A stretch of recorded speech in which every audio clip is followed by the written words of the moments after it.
Hey y'all, I'm Ananda, the Galactic Mystic. Welcome to my channel. Happy Libra Full Moon.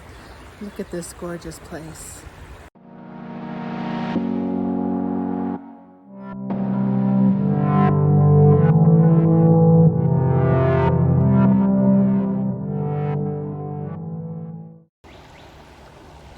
I'm sitting here with my feet in the water, just really soaking up this incredible energy that we are in right now. This full moon offers such an incredible, potent dose of healing, but also we're in kind of a liminal space where there's a pause, and the pause has a purpose, and it's so we can choose again if we need to. You know, what would we want to choose again? For example, the request I'm really picking up is to choose again any path we are on or any choice we are making that is coming from a scarcity place within us, from a place that is not driven by reciprocity, that includes you as a recipient. I've got to turn away from the sun a little bit because, you know, my motto is white girl needs shade. I'm gonna have a sunburn after just 10 minutes in the sun.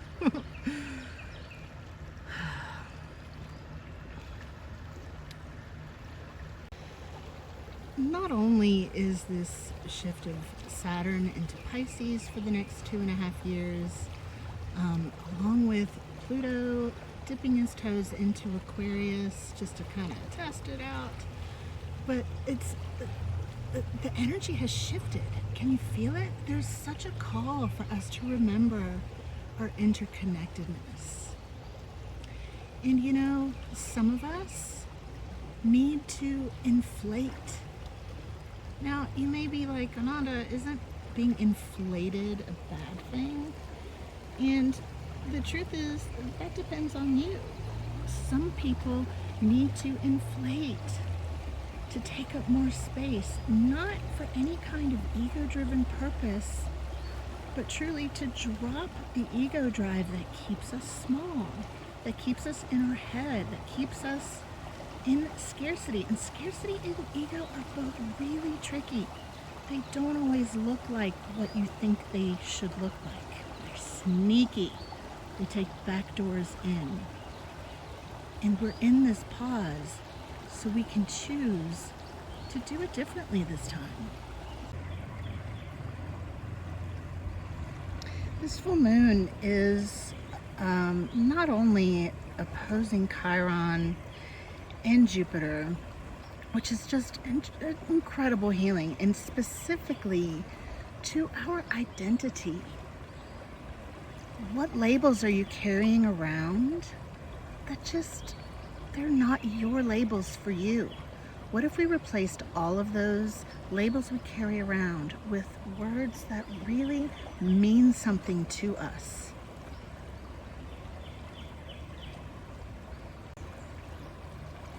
We have a different assignment now, and it's to soften all of these edges and to allow ourselves to give and receive with effortless flow. What is your currency? Where are you blocking it? Instead of stubbing up and being like, I ain't blocking shit, I'm not blocking it. What if we just were like, oh God, that's so crazy, I didn't even realize I was blocking that. And then allow it to shift. Invite it all to the table. When we invite all of these parts of us to the table, you know, we're just able to make friends with them. There's a reason that, you know, Southern hospitality is a thing. When someone comes to your house and you invite them to the table, make them a sandwich and a cup of coffee, talking's easier. It's easier to find common ground. All right, so I don't have the chart with me in order to truly talk about this moon. Let's go back to the house and get into the chart. Talk about some fun things going on.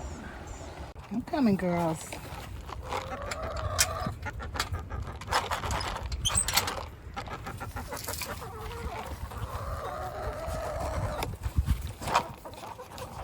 You want a snack? She about to jump up.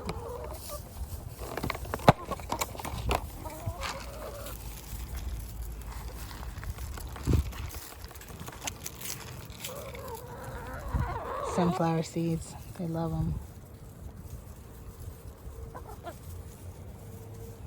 Y'all didn't know it was farm day here at Galactic Mystic. Really, I'm just stalling because I don't want to go in. All right, I finally made it to my desk, and you know, I'm happy to be here because really there are some such beautiful things to talk about with this full moon, and I'm still showing you nature footage, but I can't help it. Let me get the chart up for you. Here is our beautiful, beautiful full moon in Libra. I shouldn't be singing, but you know, she's a beauty. April 6, 2023 at 12:34 a.m. That's Eastern time. So for a lot of folks, this is going to be on April 5th in the evening. So here we have our full moon, sun moon opposition, 16 degrees and 7 minutes. Now, earlier when I was talking about Chiron and Jupiter, these two have been sort of dancing in a widening conjunction for a while. But this whole time with these two, and Vesta has been on board as well, and now we have the sun on board. This is like a turbocharge to our healing. So the things that we are learning about ourselves, the things that are coming up for us to face, to deal with, to choose differently, once we do, once we like show ourselves that we're game for this change, things will happen quickly. The healing will happen quickly. You will feel differently quickly. This isn't one of those times where, you know, we make a change and then we still feel the same. No, this is going to feel differently. Now, I do want to say something about the moon's nodes right now, because they are telling a part of our collective story, and they are holding us in a bit of a timeless space right now, and it's for this choosing. And now we have Mercury conjunct the North Node, who has recently entered Taurus and will be in Taurus until June.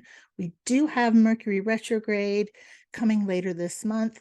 So this tells us that all of this is leading up to reevaluating what we're doing and using our self-worth, Taurus, as our guiding post.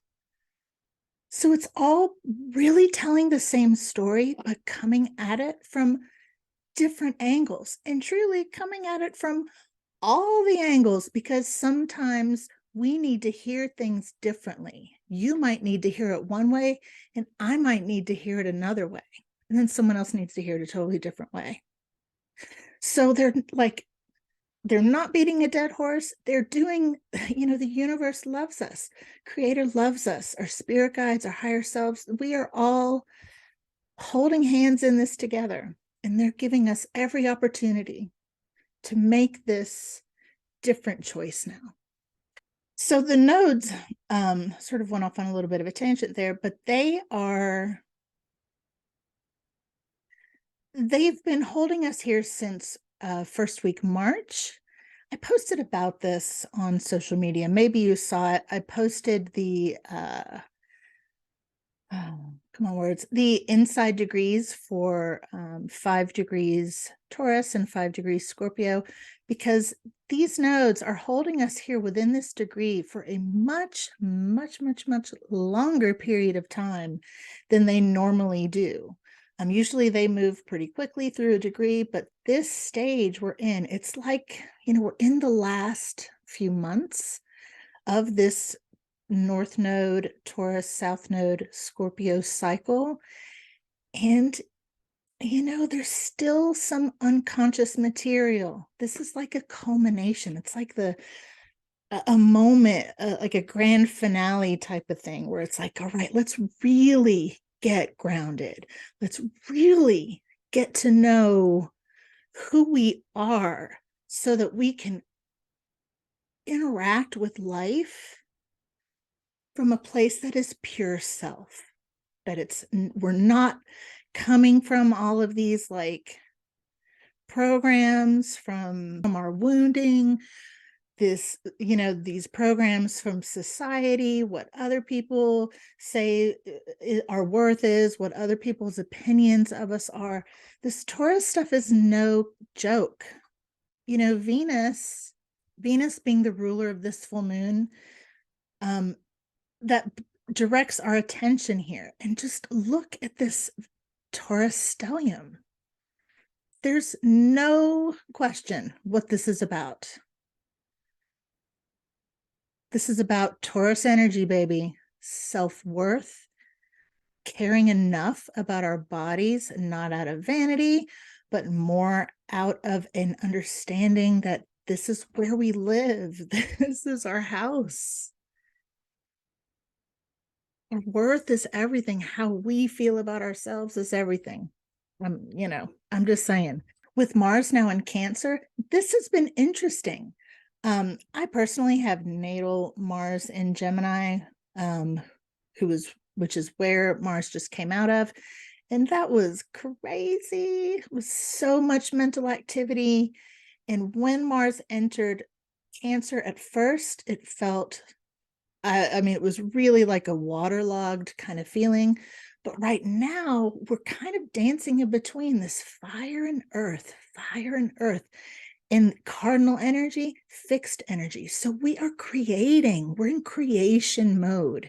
We're sort of dancing in between creation and then grounding into the creation, creating a little bit more, grounding a little bit more into the creation. When we combine fire and earth, we get alchemy. That's how we get minerals and mineralization and the stuff that things need to grow from. So we're not in a stage of like completing the new thing. We are creating. I love this energy. Now, we cannot have a full moon in Libra without talking about the topic of people pleasing. And in particular, the type of people pleasing that keeps us in victim mode. So let's be aware of that. Let's allow any part of that is within us to show itself so we can see it clearly. That's good stuff to see. Because we don't want to do that anymore. We do have this quincunx with the full moon and Uranus. Now, this is going to bring in a bit of agitation to this because it's kind of giving it a bit of an urgency, this whole thing of choosing again, and how am I going to choose, and how do I choose based on my self-worth? What if my self-worth isn't so great? How do I choose if I am still sort of growing in that area? All this kind of stuff can feel agitated with this quincunx. So this is kind of giving us I know I keep saying a choice point, but this is a choice point. This is a tension between reciprocity or, on the other end, people pleasing and victimhood, and doing it differently, choosing our independence, our excitement, working outside of the framework that we thought was our limitation. So this is, you got to bend or you break with this. So there's an adjustment or a totally new path. And that's what's up. I do have a blog post on Saturn in Pisces. I'm probably going to do a video on that. And I do have one on Mercury in Taurus, which is pretty great. I will put those links below. Also, I'm recording this on the 4th, and it's Galactic Mystic's 4th birthday, 444. So one of the things I'm doing to celebrate is I have reopened the free channeled reading offering. Donations, love offerings, graciously accepted, and please do give if you can, because that makes it possible for me to do this for free for those who can't pay. So the link for that is also in the box below. So let's talk about some fixed stars, some other energies in play here. So this full moon is very tightly conjunct a fixed star called Murga. And this is a star, and it's not a particularly faint star, but she is in the constellation Bootes, the herdsman.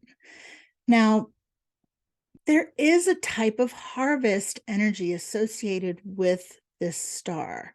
The name Murga means like a hoe or a rake.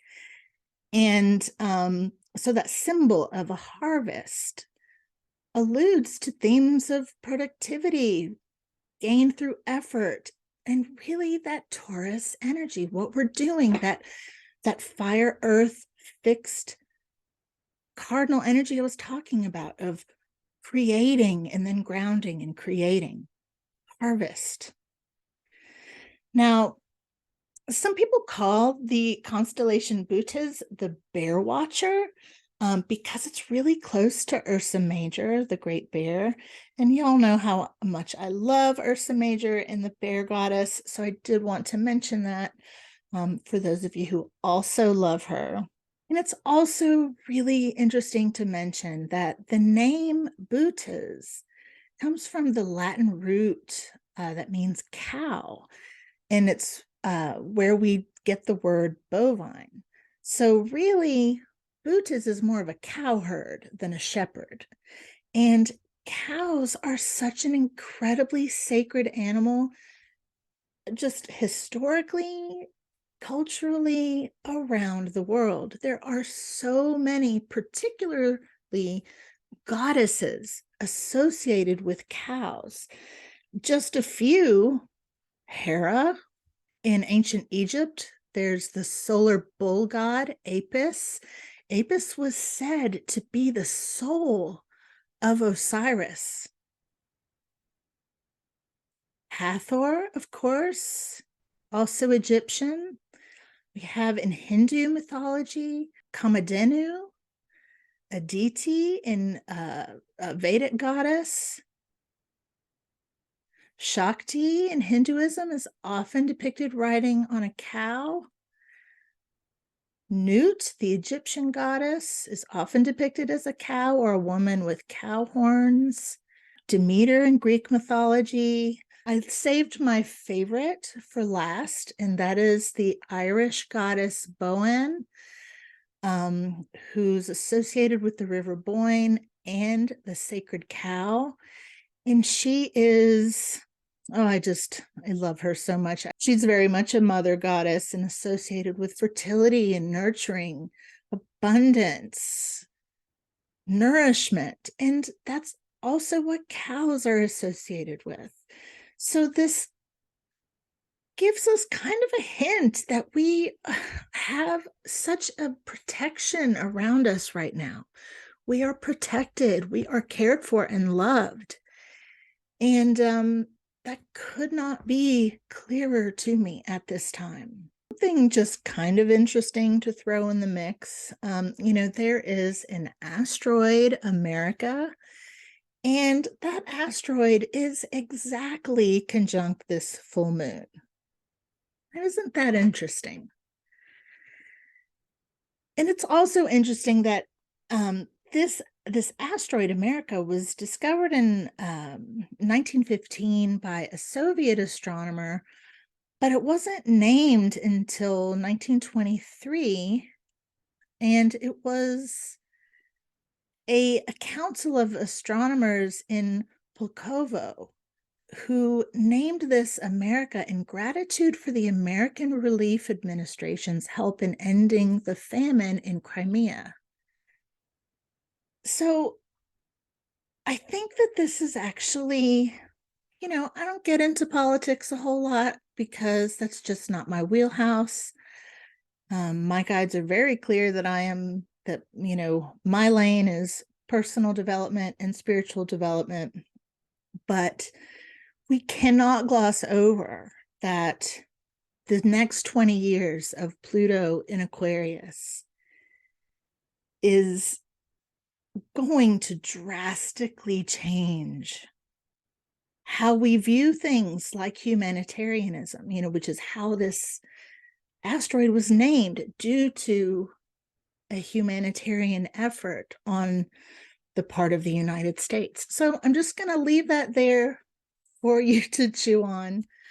I'm very interested in your thoughts about that or about anything with this full moon. How are you?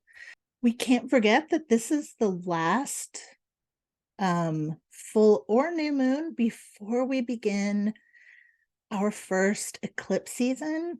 So our next new moon on the 20th will be a new moon solar eclipse at 29 degrees of Aries. So we are beginning that first of the two eclipse seasons that generally we see a lot of change.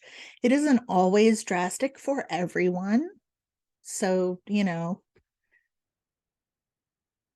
not every astrological movement is huge for every single human being. Let's just get that out there.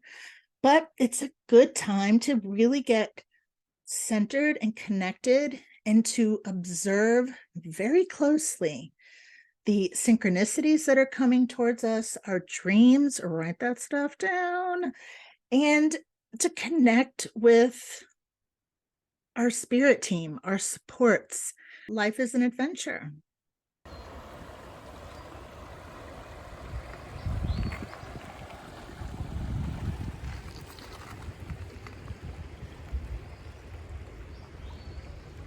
You never know what's around that bend. Isn't that exciting? May the deep peace of the quiet earth be yours, the beauty of the open sky.